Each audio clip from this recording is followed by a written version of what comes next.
সকালবেলা গ্রামের পাহাড়ি রাস্তায় এগিয়ে যাচ্ছিল একটা স্কুল বাস।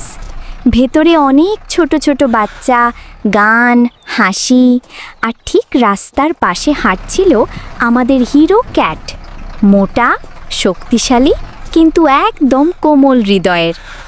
হঠাৎ একটা ঝাঁকুনি, বাসের পেছনের চাকা পিছলে নিচের দিকে গড়িয়ে পড়ে। বাচ্চারা চিৎকার করছে, ভয় আর কান্নায় ভরে যায় চারপাশ। কিন্তু হিরো ক্যাট থামে না, সে দৌড়ে আসে, দম নিয়ে গাড়ির পেছন ধরে। তার পেশি টান টান, চোখে জলে আগুন। সে চাপ দিয়ে ধীরে ধীরে থামিয়ে দেয় বাসটাকে পাহাড়ের কিনারায়। শিশুরা জানালা দিয়ে তাকিয়ে, চোখে বিস্ময়, মুখে হাসি। সবাই নিরাপদে নেমে আসে। শিশুরা এসে জড়িয়ে ধরে হিরো ক্যাটকে। শিক্ষক এসে তার গলায় পরিয়ে দেন একটা মেডেল। আর সবাই বলে, তুমি শুধু হিরো না, তুমি একজন রক্ষক।